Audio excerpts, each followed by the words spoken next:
Good morning, everybody. It's Amy, and this morning I am making elderberry syrup. This is something I have been making my own for quite some time now, probably at least 2 years, going on 3 years. And it's very good for your immune system. I know probably most of you have heard elderberry syrup is really good, and I have discovered that it is very cost effective to make your own. Plus, then you know exactly what's in it.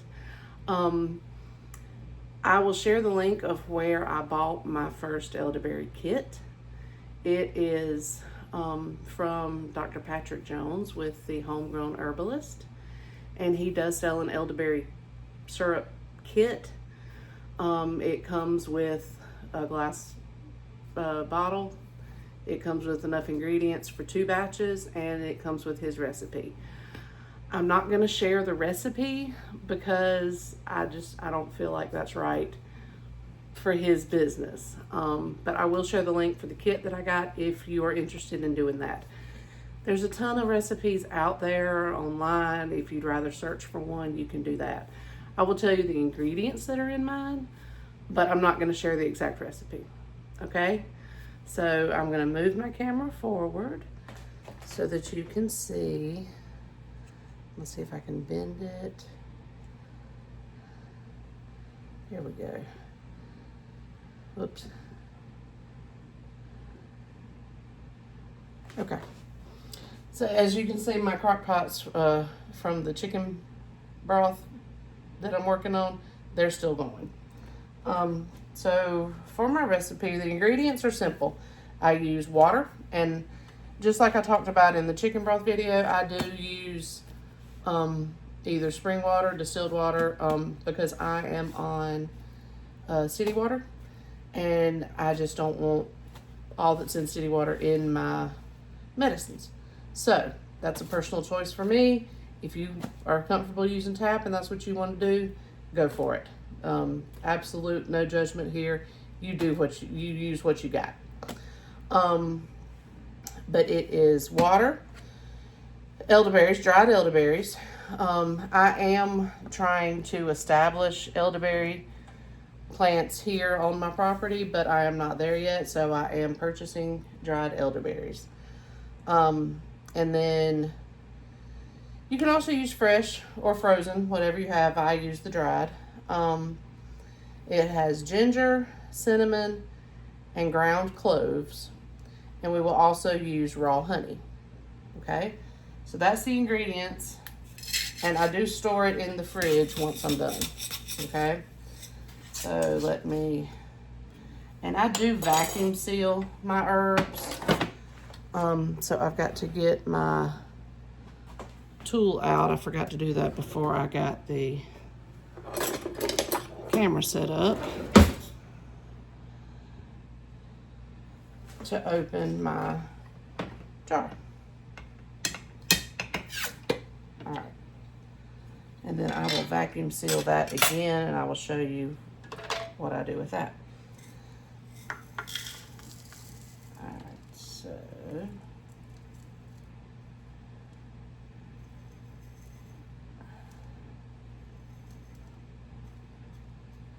and elderberries are very safe to use. Adults, children, they're safe to use with everybody.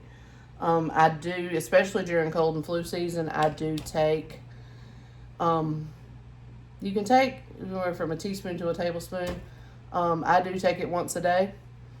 If I feel like I'm starting to get sick, I will up that amount to as much as 3 times a day, just to boost my immune system and try to start fighting off whatever I'm coming down with. Yeah, really good for colds and flus.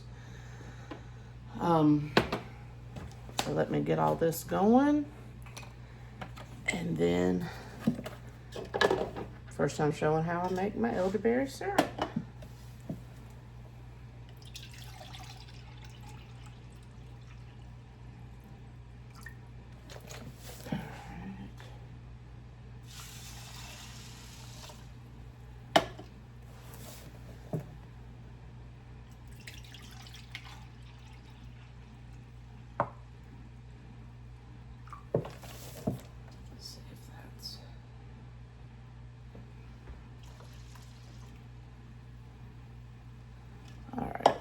water.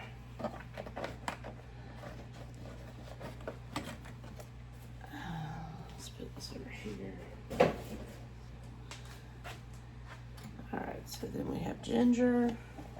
I gotta put some more ginger in here. I'm about out.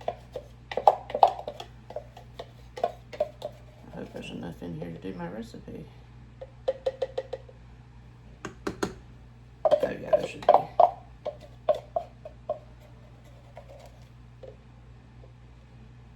I'll definitely have to refill my container today.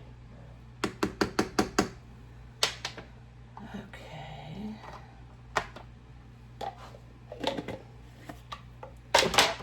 And then clove.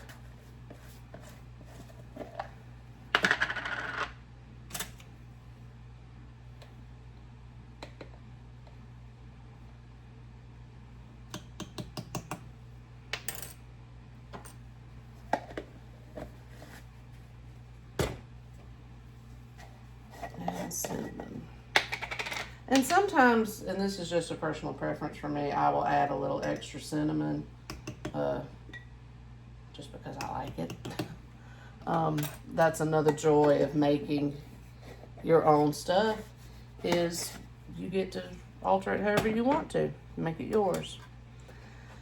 All right, so once you put the elderberries, the water, and the seasonings in the pot, you want to get it boiling. So I will stir this to mix in the seasonings as it heats up.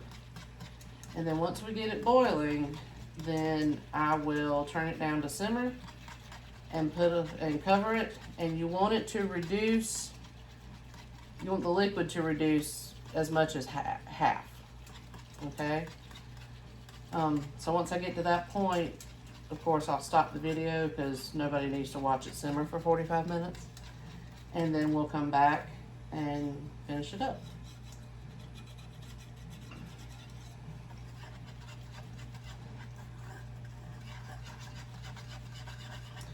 And this recipe that I do makes, it depends on how much you're able to squeeze out and all that at the end, but it makes at least 16 ounces.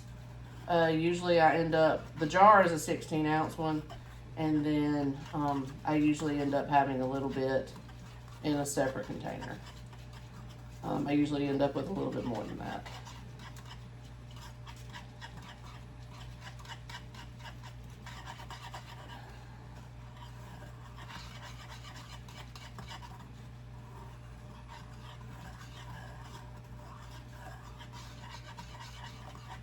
Alright.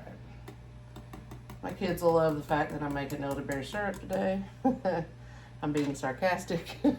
They do not like the smell of it for some reason. I think it smells great, but they do not. Alright, so I'm going to stop the video here. I'm just going to bring this to a boil, and then I'm going to turn it to simmer and let it go for at least 45 minutes so that that liquid can reduce. And I will come back in a little while.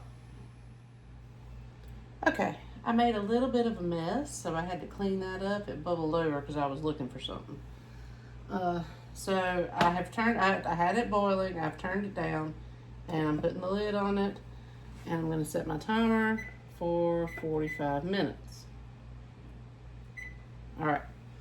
Then I was going to show you my vacuum sealer. It is a rechargeable one. I've already taken the bottom off, but it will do regular mouth and wide mouth. This is a wide mouth, so I'm going to put it on here and then turn it on. And you hear that buzzing. That's just it doing what it's supposed to do.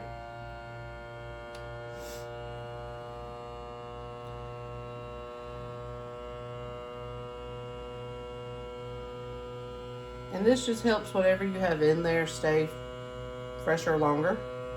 I'm gonna pull this out a little bit so you can see it. I'm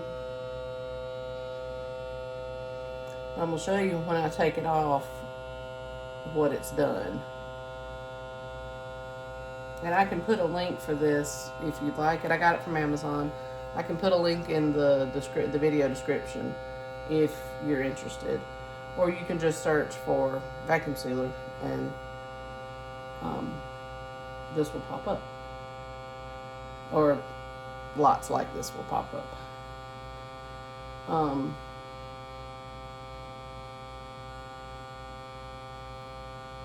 And then I've got to go find my ginger. It's not where I thought it was. That's what I was looking for when my pot bubbled over.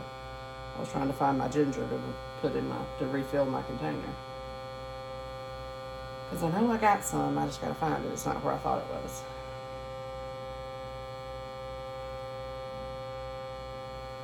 Alright, so this counts up. It gets, okay. So, if you can see, that 22 is showing me I need to recharge this thing soon. That's how much percent battery I've got left. But now that this is done, you see there's no ring on here. It's just the lid. And I can pick it up. It seals it. So it is closed and the air has been sucked out. And that keeps things fresher longer. So I'm going to put the ring on it and I can go store this. So once my 45 minutes is up, I will come back and check this and I will show you our next steps. Okay, I'm back and the elderberry syrup is ready to be poured up. So what we do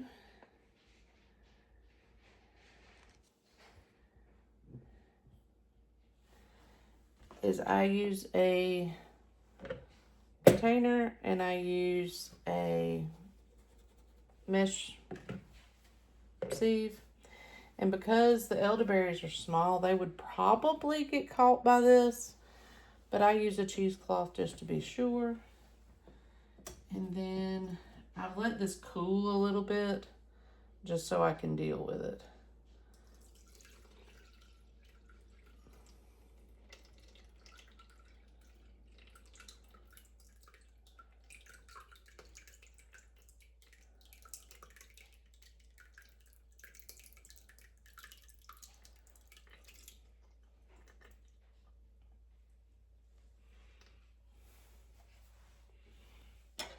Okay.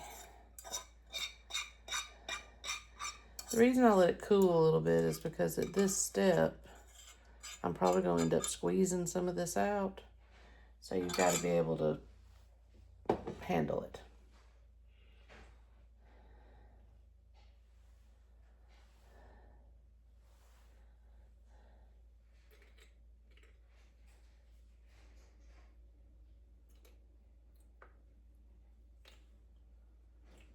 So then I pull all this up.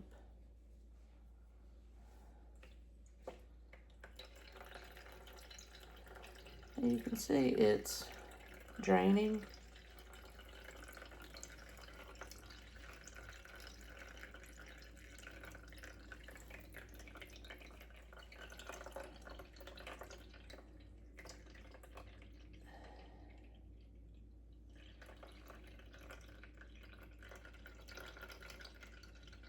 But then I start squeezing it out.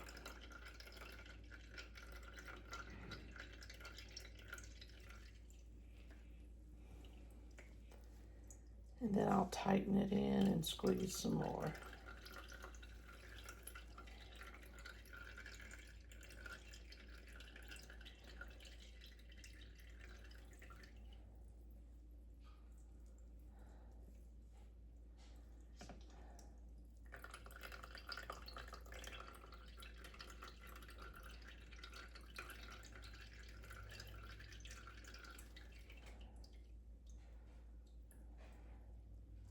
Now, I will tell you, when you're making elderberry syrup, especially at this stage, elderberries do stain. So when you're doing this, your hands may get stained.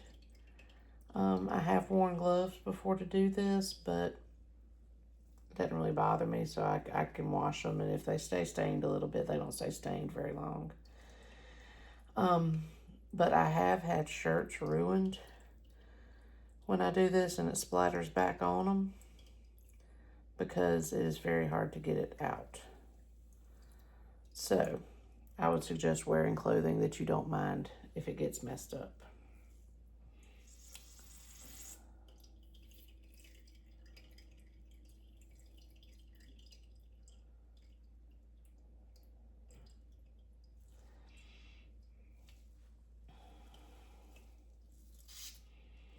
And so now I'm squeezing, but it's only dripping a little bit. So I don't necessarily get every single drop out of here.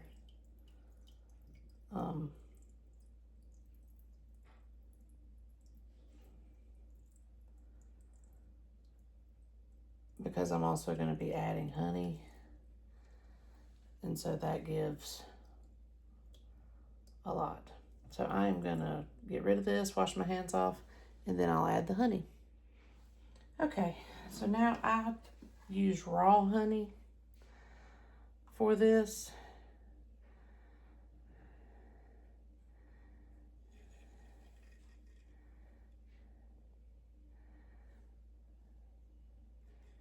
And then I fix that. And we'll see if I can turn this around for the camera. Whoops. All right.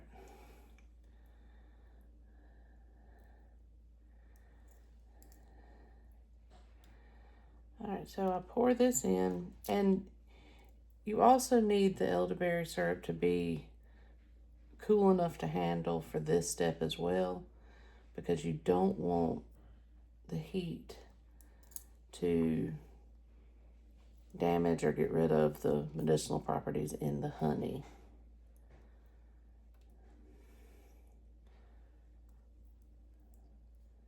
So then I scrape it out because honey is very sticky. And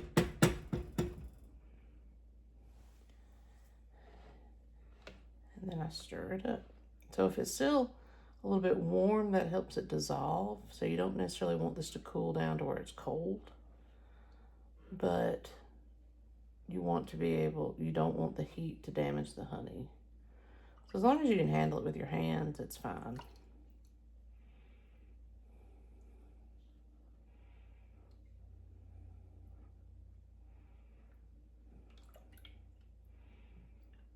And I just stir it until I feel it, everything's smooth, because you can feel the honey sticking on the bottom. So you just stir it till you don't feel that anymore.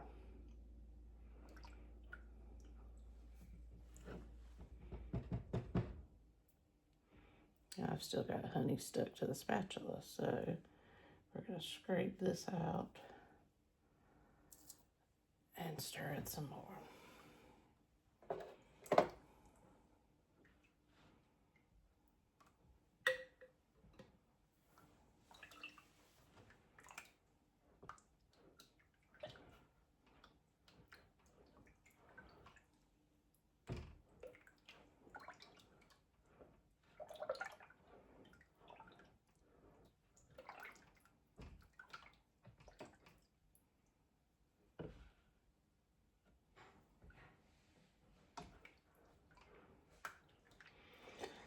And now I have my elderberry syrup. So I'm going to pour it in my jar. This is the size jar that comes with the kit. And as I said, you get enough ingredients to do 2 recipes.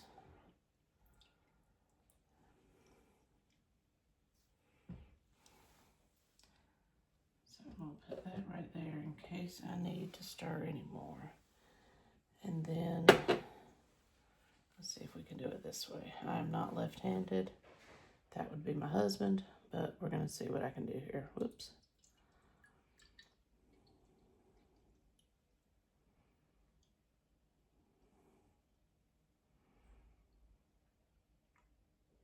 So as I said, I filled this up, and I've still got a little bit down there. So I am going to grab my other jar.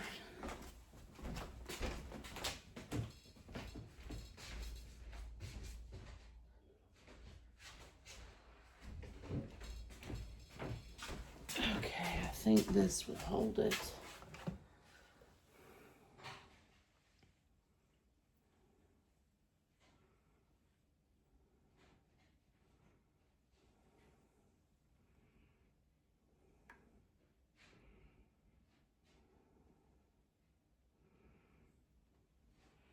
And now we have elderberry syrup. This is a little 4-ounce mason jar. So I ended up with 20 ounces of elderberry syrup. Let me grab my top for that.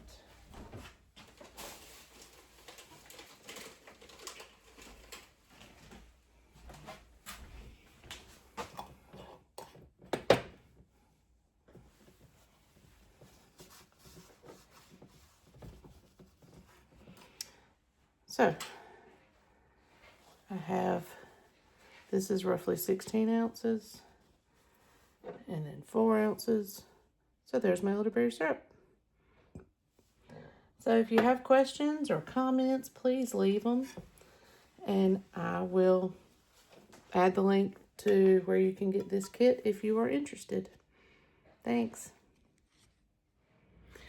Okay, so I did want to add, I know I said thanks at the end of that one, but I did want to add, I was reading over the card before I put it up, and you do need to store this in the fridge once you've finished it up, and you can take it daily for its immune boosting properties.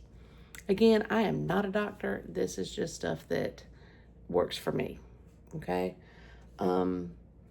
So a standard dose for kids would be 1/2 to a teaspoon, and then for adults would be 1/2 to a tablespoon, okay? Again, this works for me. You do what you think works best for you, okay? Thanks.